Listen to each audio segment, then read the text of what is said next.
आदरणीय राहुल जी, आपने जो ये कांड आज किया है कि बुजुर्ग सांसदों के ऊपर आपने हाथापाई की, उनके आपने सर फोड़े और मीडिया में आकर के ठाट से कह रहे हैं कि हाँ हुआ है। किसी भी मुद्दे पर अगर आपको लगता है कि आपको आपको मतलब सोनिया जी और राहुल जी को परेशान किया जा रहा है, तो उसी जन सामान्य की तरह न्यायालय में जाइए। पार्लियामेंट सिर्फ एक बिल्डिंग नहीं है जहां आपके काले कारनामों और आवारागर्द हरकतों पर जुडिशरी का डंडा नहीं चल सकता। और शायद आप भूल रहे हैं कि ऐसे ही राजभवनों में अन्य देशों का इतिहास लाल रंग से अटा पड़ा है।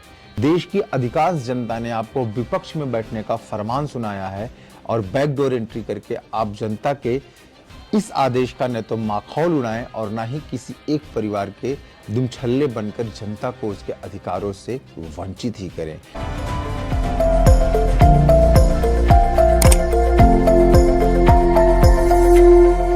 प्रिय कांग्रेस और उसके नेता प्रतिपक्ष, आप दोनों का न तो नाम लूंगा और न ही नाम से पहले चाहकर भी श्री लगा पाऊंगा, क्योंकि आप इस योग्यता के साथ लगातार सामने बिठा पाने में असफल सिद्ध हो रहे हैं।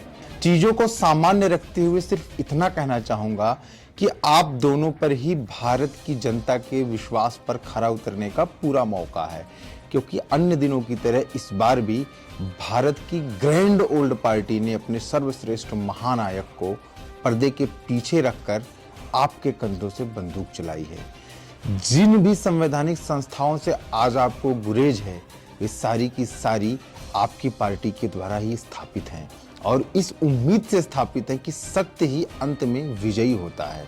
सत्यमेव जयते। किसी भी मुद्दे पर अगर आपको लगता है कि आपको मतलब सोनिया जी और राहुल जी को परेशान किया जा रहा है, तो उसी जन सामान्य की तरह न्यायालय में जाइए जिसकी आप दुहाई देते हैं। और अगर आप ऐसा नहीं करते हैं तो यह माना जाएगा कि आप यह मानते हैं कि जितनी भी संस्थाएं आपके पूर्वजों ने बनाई है, वे सारी की सारी गलत इस्तेमाल होती चली आई हैं। मैं भारत का एक सामान्य नागरिक हूं और अपने देश को प्रगति के पथ पर आगे बढ़ते देखना चाहता हूं, खासकर तब जब तमाम वैश्विक संस्थाएं यह उम्मीद जता रही हैं कि हम उम्मीद की किरण हैं। आपको इस खुले मंच से यह चैलेंज करता हूं कि आप अपनी योग्यतम कार्यकर्ता को इस देश के किसी भी पढ़े लिखे बेरोजगार से तर्क करवा लें, आपकी मिट्टी पलीद होना तय है। क्योंकि आप शायद यह नहीं मानते कि आपकी लोकसभा चुनाव में हार उस अक्षमता पर जनता का ठप्पा है जो उसे आज तक झेलने को मजबूर होना पड़ा था। इतिहास में आप सभी की गहरी रुचि रही है, क्योंकि आप आज भी भारत को उसकी महत्वाकांक्षाओं से दूर रखकर उसे गरीब देश ही रहने देना चाहते हैं। इसलिए आप नेहरूवियन मॉडल से ज्यादा न तो सोच पाते हैं, ना ही आप उससे ज्यादा सोचना चाहते हैं। आप भूल जाते हैं कि अगर अमेरिका 1930 में भी एडम स्मिथ के मॉडल को जारी रखने की जिद करता, तो न तो वह विश्व शक्ति होता, न ही कोई और मॉडल उसके बरक्स खड़ा हो पाता। इस विश्व शक्ति के खराब और अच्छे परिणामों पर आप बहस ना करें तो ही बेहतर है। वह काम हमारे वामपंथी भाइयों का है और चूंकि उनका तर्कशास्त्र आपसे ज्यादा ईमानदार है, इसलिए उनसे बहस और सीखने की गुंजाइश आज भी जिंदा है। पार्लियामेंट सिर्फ एक बिल्डिंग नहीं है जहां आपके काले कारनामों और आवारागर्द हरकतों पर जुडिशरी का डंडा नहीं चल सकता। अगर आप खुले दिमाग से सोचेंगे तो आपको पता चल जाएगा कि भारत के लोकतंत्र की आत्मा है जहां भारत के लोग अपने नेताओं के माध्यम से महत्वाकांक्षाओं को पूरा करने के लिए कानून बनाते हैं। और शायद आप भूल रहे हैं कि ऐसे ही राजभवनों में अन्य देशों का इतिहास लाल रंग से अटा पड़ा है। क्रांतियों की इतिहास पढ़कर आप मुतमईन हो सकते हैं, क्योंकि जनता जानती है कि नेता जब आवारागर्दी पर उतर आए तो गुंडागर्दी जनता की मजबूरी बन जाती है।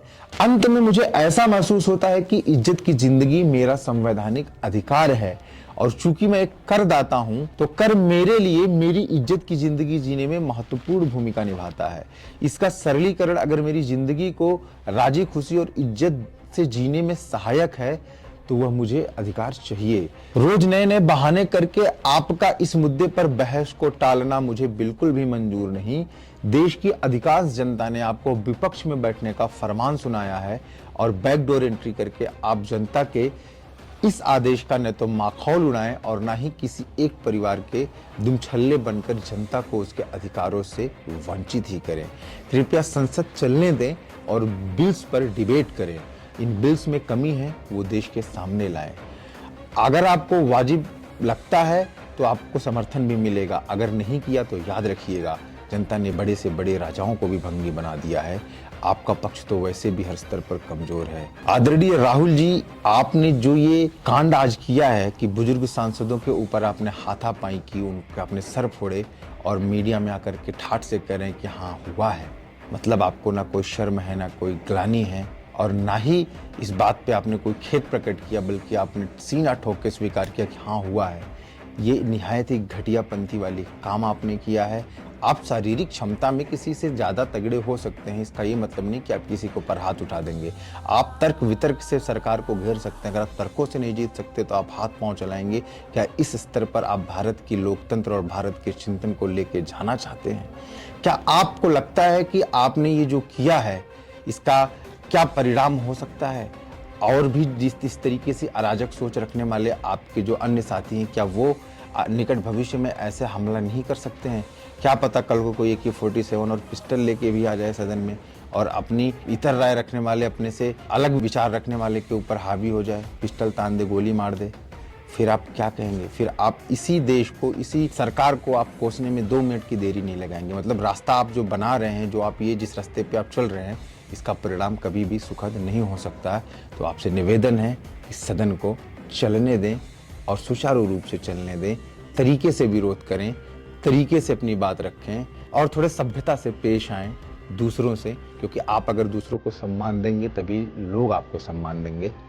धन्यवाद।